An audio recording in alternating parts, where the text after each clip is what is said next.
Merci de vous joindre à nous pour vous informer, mesdames et messieurs. Voici le sommaire. Une transition sans Kabila n'est pas constitutionnelle. Ce ne sont pas mes propos, mais plutôt du responsable du Bureau Afrique au département d'État américain. Le gouvernement américain a signifié cela aux opposants congolais et a aussi réitéré son soutien au processus électoral en République démocratique du Congo. Et puis le tribunal militaire de Bukavu s'est déclaré incompétent pour poursuivre le procès d'Abbas Kayonga, car il ne peut juger un militaire ou policier au-delà du grade de major. Alors que parmi les accusés figure le commissaire principal commandant de la police de garde du Sud Kivu. C'est donc à l'issue du 3e jour d'audience pour l'identification du 31e et 32e prévenu que le tribunal a déclaré son incompétence. Sachez aussi que les travaux du 8e Forum Initiative de commerce et d'investissement RDC-RSA s'est clôturé ce 9 novembre à Lubumbashi. Un forum qui a permis à la RDC de renforcer ses liens économiques en vue de mieux profiter des opportunités d'investissement et d'affaires entre la République démocratique du Congo et la République sud-africaine. Les opposants congolais ne savent plus à quel sens se vouer. Le gouvernement américain vient de répondre à leur credo quotidien. Une transition sans Kabila n'est pas constitutionnelle, a déclaré Donald Yamamoto, responsable du Bureau Afrique au département d'État américain, le jeudi 9 novembre 2017 à Washington. Donald Yamamoto a fait savoir que le gouvernement américain a déjà signifié à l'opposition qu'une transition sans le président Kabila n'était pas constitutionnelle. Devant la commission des affaires étrangères du Congrès américain, le responsable Afrique de l'administration Trump a aussi réitéré le soutien de Washington au processus électoral en RDC. Il a notamment rassuré que tout serait fait pour que le calendrier électoral publié soit respecté. Abordant dans le même sens que Nikki Haley, qui a appelé elle aussi au respect de ce calendrier. Fred Bauma de Lucha, présent devant la même commission, a déclaré que les Congolais ont besoin du soutien des États-Unis d'Amérique pour éviter que le pays ne retombe dans une nouvelle dictature. Le comité des affaires étrangères du Congrès américain a enregistré toutes les demandes et a promis une visite prochaine de son président Ed Royce en République démocratique du Congo. Aux opposants congolais de prendre leur mal en patience et de se préparer pour les élections à venir. L'actualité politique en RDC est focalisée sur l'instauration d'une transition, mais une transition avec ou sans le président Kabila. Le sondage Le Point s'est intéressé à la question et a recueilli les avis de Quinoa. Sur un échantillon de 1000 personnes, Les Points a travaillé sur 3 tendances d'opinion que sont la classe politique, la société civile et les 100 tendances politiques. Au sein de la classe politique, dans l'opposition, il se dégage des clivages d'opinion qui assoient un net déficit de consensus autour de l'idée d'une transition sans Kabila. En effet, sur les 13% de l'échantillon de l'opposition, 54% des sympathisants de l'opposition sont pour une transition sans Kabila, 38% sont contre une transition sans Kabila et 8% d'abstention à ce sujet. Dans la majorité présidentielle, le 11% de son échantillon se montre très soudé et rejette en bloc l'idée d'une transition sans Kabila, qu'elle trouve d'ailleurs sans aucun fondement. Par conséquent, 91% à la majorité sont contre une transition sans Kabila, 9% d'abstention et 0% de ceux qui veulent une transition sans Joseph Kabila Kabange. Au sein de la deuxième tendance sur laquelle s'est basé le sondage Le Point, donc la société civile, l'on y constate une division, car une bonne partie se montre très active aux côtés de l'opposition et une autre choisit l'indépendance et la neutralité. Cependant, sur le 5% de son échantillon, 57% sont pour une transition sans Kabila, 39% contre une transition sans Kabila et 4% s'abstiennent à la société civile. La dernière tendance est la population en général, sur qui se joue tout l'enjeu de l'opinion sur l'idée d'une transition sans le président Kabila. En effet, son échantillon de 71% ressort 66% contre une transition sans Kabila, 18% pour une transition sans Kabila et 16% d'abstention. Au terme du dépouillement et du traitement des différentes opinions collectées, les données stratifiées présentent les tendances suivantes. 64% des personnes interrogées sont contre l'idée d'une transition sans Kabila, 23% de personnes sont pour une transition sans Kabila et 13% de personnes s'abstiennent. Dans ces différentes tendances, le sondage Les Points conclut que l'idée lancée par le RASOP limité n'a pas trouvé d'écho significatif au sein de la population congolaise. Le niveau des écarts d'opinion peut aussi être interprété comme un déficit d'ancrage du RASOP limité au sein de la société, dû entre autres à son absence auprès de la population. Le Premier ministre Bruno Tshibala Nzenze a échangé jeudi 9 novembre 2017 à Kinshasa avec l'envoyé spécial du secrétaire général de l'Organisation internationale de la francophonie dans les Grands Lacs, Pascal Couchepin, sur la tenue des élections à venir en République démocratique du Congo. Pascal Couchepin a fait savoir au sorti de cette rencontre que la République démocratique du Congo est un partenaire important de l'OIF qui partage les valeurs communes de la déclaration de Bamako, notamment la démocratie et le respect des droits de l'homme. L'envoyé spécial de l'OIF dans les Grands Lacs a aussi ajouté qu'avec le chef du gouvernement congolais, ils ont discuté de la possibilité indispensable de tenir les élections le plus rapidement possible pour répondre à ce qui a été convenu dans l'accord de la Saint-Sylvestre. Pour sa part, Bruno Tshibala a indiqué qu'il a exprimé à son visiteur sa volonté de respecter les délais fixés par la CENI. Par ailleurs, les deux personnalités ont abordé la question sur les processus législatifs au sujet de la loi électorale et celle sur les fonctionnements du CNISA. Les travaux du 8e Forum Initiative de commerce et d'investissement RDC-RSA se sont clôturés ce jeudi 9 novembre à Lubumbashi. Une dizaine des ministres nationaux conduits par le ministre d'État à l'économie nationale Joseph Kapika ont eu l'occasion d'échanger avec les opérateurs économiques congolais et sud-africains. Ce forum avait pour objectif de renforcer les liens économiques en vue de mieux profiter des opportunités d'investissement et d'affaires entre les deux pays. Chacun des ministres qui ont fait partie de cette délégation, notamment celui de commerce extérieur, des mines, de l'agriculture, de l'énergie, du développement rural, des PME et de l'industrie, a eu l'occasion de présenter brièvement aux opérateurs économiques sud-africains les opportunités d'affaires qui s'offrent à eux dans différents domaines en RDC.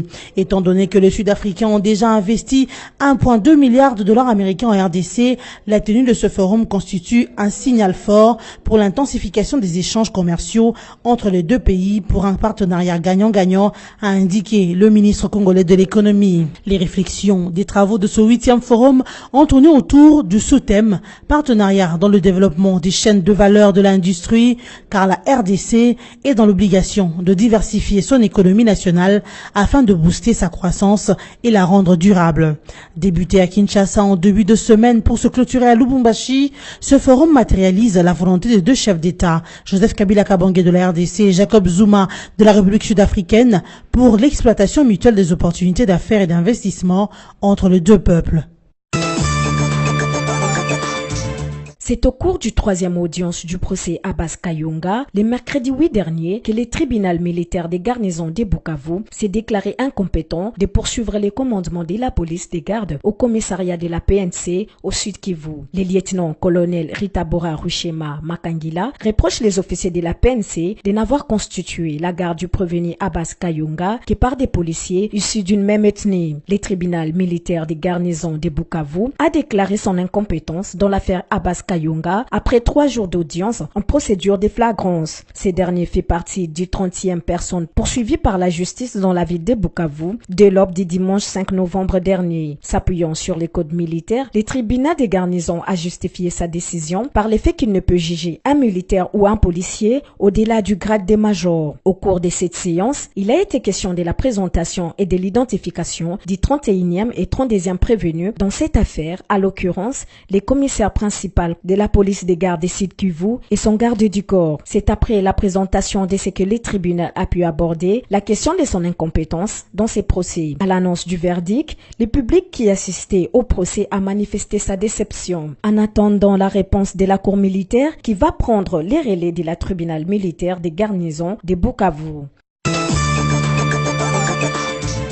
L'équipe nationale de football de la RDC va affronter la sélection guinéenne le samedi 11 novembre 2017 au stade Marty de la Pentecôte pour le compte de la 6e et dernière journée des éliminatoires de la Coupe du Monde Russie 2018. Un match qui reste décisif pour les Léopards malgré leur position au classement provisoire de son groupe et malgré l'absence de certains joueurs titulaires. L'objectif visé par les Léopards est et demeure battre la Guinée avec au moins 2 buts d'écart et espérer une victoire libyenne sur la Tunisie Tunisie pour pouvoir renouer avec la Coupe du Monde 44 ans après. Les sélectionneurs principaux des Léopards seniors, Jean-Florent Ibenge, a tenu à signaler devant la presse que l'absence de certains joueurs n'a rien d'un boycott, mais c'est plutôt dû pour les uns aux blessures et pour les autres aux raisons privées. Retenez en plus que les rencontres RDC-Guinée et Libye-Tunisie vont se jouer à la même date et à la même heure. Et la qualification pour le mondial dans ce groupe A se joue entre la Tunisie, actuelle première du groupe,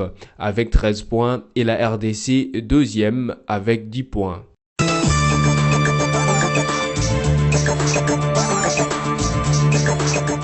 Mesdames, Messieurs, voici de quoi a été constitué ce journal. Une transition sans Kabila n'est pas constitutionnelle. Ce ne sont pas mes propos, mais plutôt du responsable du bureau Afrique au département d'État américain. Le gouvernement américain a signifié cela aux opposants congolais et a aussi réitéré son soutien au processus électoral en République démocratique du Congo. Et puis le tribunal militaire de Bukavu s'est déclaré incompétent pour poursuivre le procès d'Abbas Kayunga, car il ne peut juger un militaire ou policier au-delà du grade de major, alors que parmi les accusés figure le commissaire principal commandant de la police de garde du Sud Kivu.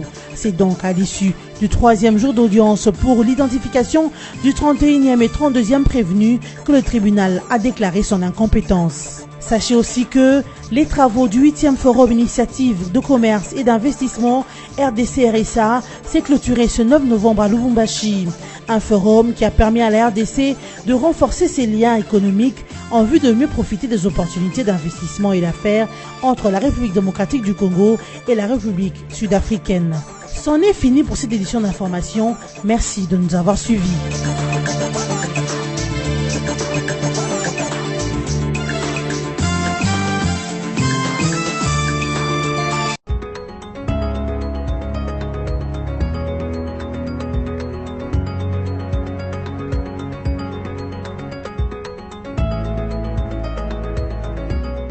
Bon début du week-end, mesdames, messieurs, bienvenue à la revue de presse parue en ligne ce vendredi 10 novembre 2017, sélectionné et résumé pour vous sur BC TV. Démarrons cette revue de presse avec Forum des As qui titre à sa une « Élection possible le 22 juillet 2018, soutient Sami Badibanga ». Dans une tribune, le président de Progressiste et premier ministre honoraire souligne la nécessité des discussions techniques en vue de déboucher sur un calendrier consensuel. Au nom de la plateforme, le progressiste Sami Badibanga y va aussi de sa réaction à la publication du calendrier électoral par la CENI, mais avec cette particularité que le Premier ministre honoraire va au-delà de la simple approbation ou désapprobation. Comme les deux dernières fois, Sami Badibanga met des propositions concrètes sur la table. Il plaide pour un calendrier consensuel. Cela s'appelle opposition constructive. Le calendrier électoral qui vient d'être rendu public par la CENI le 5 novembre 2017 à la suite de multiples pressions et revendications internes et externes est porteur de plusieurs griefs pouvant se regrouper en 3 points de vue principaux concernant spécialement les 3 élections combinées et programmées pour le 23 décembre 2017 du point de vue technique, du point de vue juridique et du point de vue politique. Ces écueils sont à traiter sans délai pour faire du calendrier proposé par la CENI le calendrier électoral crédible des élections de la République démocratique du Congo. Poursuivons cette revue de presse avec les sites internet du groupe BSC qui titre « Allons aux élections ». Ce que le Congolais attendait pour aller aux élections et réaliser l'alternance démocratique est désormais possible, les calendriers électoraux. C'est le document qui trace les schémas vers le scrutin et en fixe les dates. Pour les cas d'espèce, les scrutins cumulés de la présidentielle ainsi que les législatives nationales et provinciales sont prévus le 23 décembre 2018. Et la CENI qui l'a fixé dit avoir eu des assurances des différents partenaires pour le bon aboutissement de ce processus en termes de levée des différentes contraintes.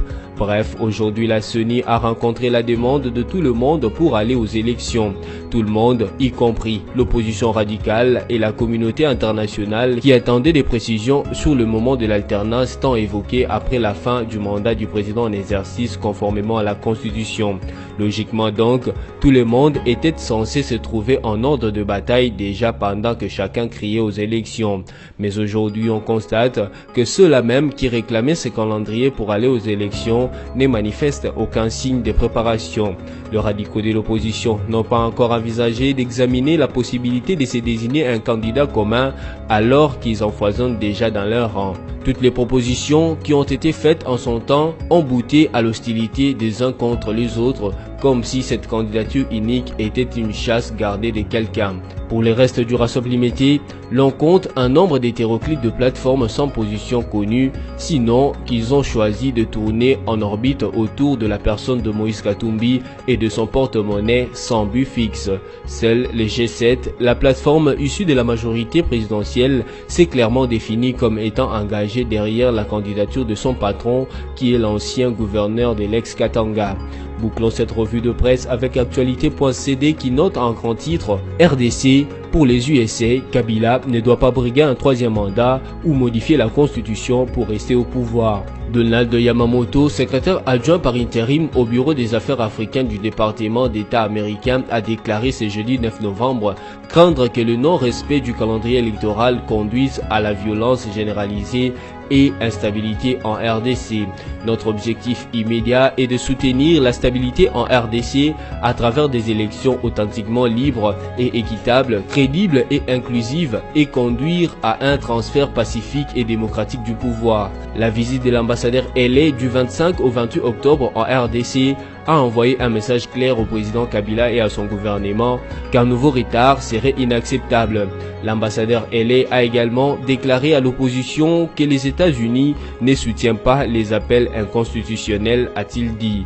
Il a précisé que l'objectif de l'administration américaine est maintenant de veiller à ce que la CENI et le gouvernement de la RDC respectent les calendriers et n'entreprend pas d'actions qui retardent encore longtemps les élections.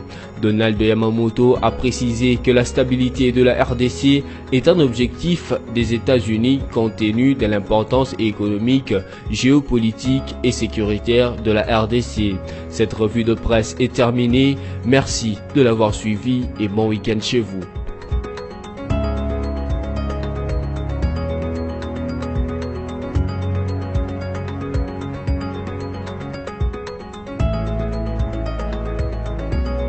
Congo Panorama, votre magazine d'actualité est à nouveau dans vos bacs avec son édition de la rentrée et ses rubriques diversifiées. Coopération et diplomatie, 8 nouveaux ambassadeurs accrédités en RDC, l'Union africaine au front contre l'Union européenne. Séjour du chef de l'État aux Nations Unies, Joseph Kabila, très sollicité, étrange, le processus électoral est fixe et irréversible. La une du Congo Panorama est consacrée à l'armée. Réforme de l'armée, le FARDC en puissance. Votre magazine revient aussi bien sur le monument aux soldats congolais qu'à l'inauguration de l'académie militaire ainsi qu'aux différentes sortes de régiments et bataillons après leur formation. Économie et finances, découvrez nos articles sur la réforme fiscale en RDC, l'évaluation de la feuille de route du FPI, les performances de la SONAS au premier semestre 2017. En société, Maman Olive Lembe revient au chevet des enfants malades. Il est sur tous les fronts. Éditorial signé Yvon Ramazani. L'éditorialiste révisite les actions du chef de l'État qui aura joué aux démineurs aussi bien sur le plan de l'économie que de la sécurité, la politique, la réconciliation au Kasaï. Congo Panorama, c'est également une édition surprise spéciale Congo Central, une province qui se modernise. Découvrez les investissements et innovations comme le nouveau bâtiment du gouvernorat. Découvrez également l'interview bilan du gouverneur Jacques Badou et cet éditorial qui lui est dédié par Yvon Ramazani. Il a osé. Congo Panorama, s'investir pour un Congo émergent. Congo Panorama, toute l'actualité à votre portée.